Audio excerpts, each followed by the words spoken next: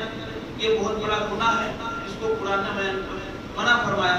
پھر آگے اللہ پاک نے فرمایا یا ایھا الذین آمنوا انا خلقناکم من ذکر و انثی وجعلناکم شعوبا وقبائل لتعارفوا ان اکرمکم عند اللہ اتقاکم. اے ایمان والو, اے دنیا کے مردوں اور عورتوں, میں نے تم کو ایک ہی مرد اور ایک ہی عورت سے پیدا کیا ہے. ایک ہی مرد اور ایک ہی عورت. اِنَّا خَلَقْنَاكُم مِّن ذَكَرٍ وَأُنثىٰ وَجَعَلْنَاكُم شُعُوبًا وَقَبَائِلَ لِتَعَارَفُوا. لیکن میں نے تم کو بانٹ دیا, کسی کو پٹھان بنا دیا, کسی کو کھان بنا دیا, کسی کو گاچی بنا دیا, کسی کو شیخ بنا دیا. کیوں؟ لِتَعَارَفُوا, تاکہ تم پہچانے جاؤ. بھائی ابراہیم نام کے 5 آدمی ہیں. کون ابراہیم؟ تو فلاں پٹھان. کون ابراہیم؟ تو فلاں شیخ. کون ابراہیم؟ تو فلاں گھاچی. یہ اندر تمہارے تعارف کے لیے قبیلے بنائے ہیں. کون تو کہ قریش, کون تو کہ بنو امیہ, کون تو کہ ہاشم, کون تو کہ فارسی, کون تو کہ دمشق کا رہنے والا. لیکن ان اکرمکم عند اللہ اتقاکم, تمہارے اندر تمہارا اللہ کے نزدیک تمہارا مقام اسی آدمی کا ہوگا جو اللہ سے ڈرتا ہو. ان اکرمکم عند اللہ اتقاکم. اے دنیا کے انسانوں, بلال دمشق کا رہنے والا, علماء نے یہ حلیہ بیان کیا ہے. اس کا چہرہ کالا تھا, قد کے اعتبار سے چھوٹے تھے, دانت موٹے اور پیلے تھے, آنکھیں چھوٹی اور سرخ تھی, اور سر گندا اور بڑا تھا, اور جسم کے اعتبار سے کالے غیر مقبول صورت تھے.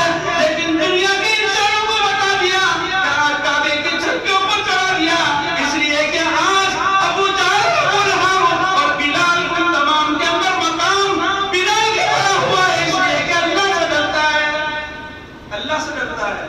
ابو لہب کا معنی کیا ہوتا ہے؟ چمکتا ہوا, چمچماتا ہوا, تمتماتا ہوا ستارہ اور سونا. لیکن کیا بنا؟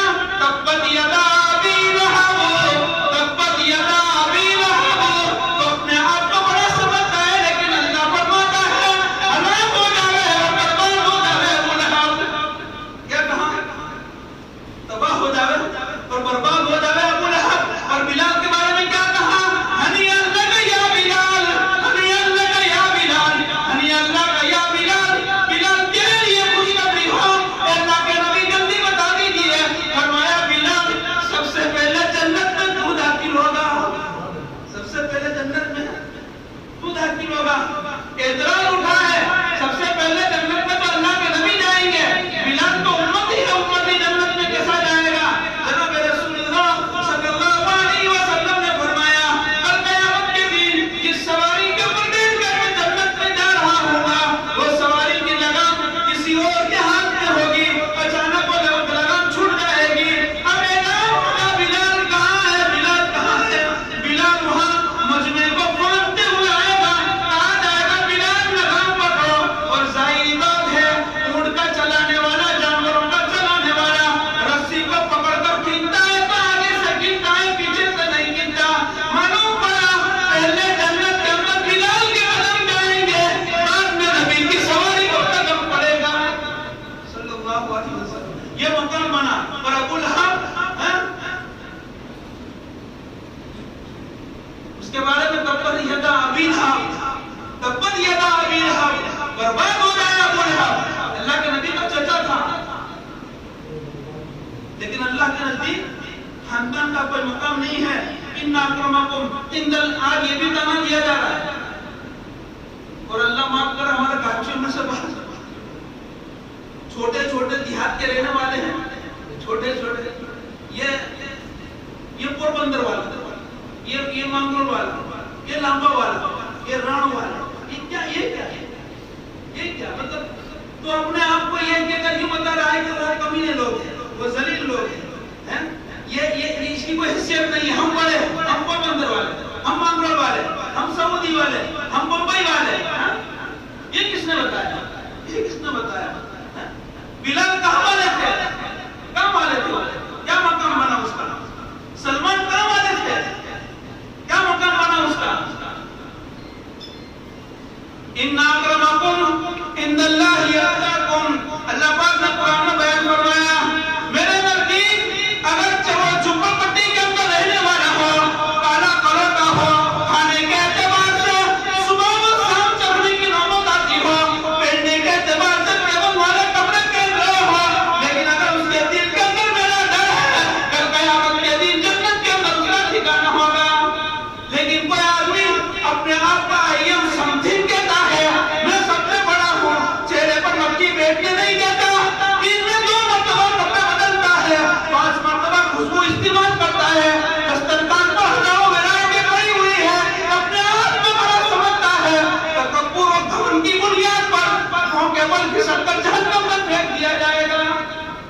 اللہ کے نبی کو مقام تھوڑا ہے کہ تو نے وائٹ پہن لیا تو اونچا بن گیا، تیرا اس سے تعلق ہو گیا تو اونچا بن گیا، تیرے میچے سے فون لگا دیا تو بڑا بن گیا، کوئی میرے سے تیرا تعلق ہو گیا بڑا بن گیا۔ کون کہتا ہے یہ؟ قرآن کو پڑھو، قرآن پڑھو تو قرآن کے اندر بڑا قسمت آ جاتا ہے۔ تو اللہ پاک نے فرمایا یا ایھا الذین آمنوا انا خلقناکم من ذکر و انثی وجعلناکم شعوبا وقبائل لتعارفوا ان اکرمکم عند اللہ اتقاکم۔ میرے نزدیک مقام اسی کا ہے جو ڈرتا ہے۔ وَلِمَنْ خَافَ مَقَامَ رَبِّهِ جَنَّتَانِ، جو اللہ سے ڈرتا ہے اس کو ڈبل جنت، دو جنت کسی بھائی، دو جنت جب ایک آدمی کو مل گئی تو مطلب دوسرے کا حق مار لیا۔ قرآن کریم میں 27 میں پارے میں سورہ رحمان میں اللہ نے فرمایا وَلِمَنْ خَافَ مَقَامَ رَبِّهِ جَنَّتَانِ، جو اللہ سے ڈرا اس کو ڈبل جنت کیسے ملے گی؟ تو اس کی تصریح کرتے ہوئے امام مفسرین فرماتے ہیں اللہ پاک نے ہر ایک پیدا ہونے والے، چاہے وہ کافر کے گھر میں پیدا ہو، چاہے وہ مجوسی کے گھر میں پیدا ہو، چاہے یہودیوں کے گھر میں پیدا ہو، ہر ایک کا ٹھکانہ جنت میں رکھا ہوتا ہے۔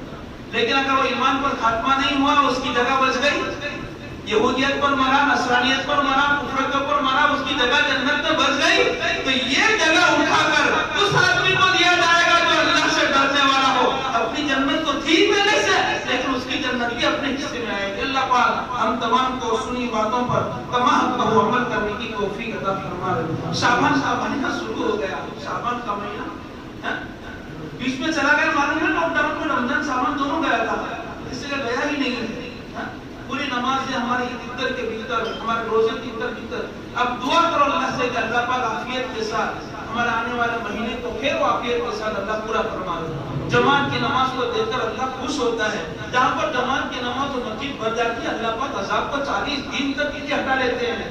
لیکن ایک رمضان ایسا گیا ہماری زندگی میں کہ مسجدیں خالی تھی، ڈنڈے مار کر مسجدوں سے نکالا جاتا تھا، وہ تھا نہیں ایسا۔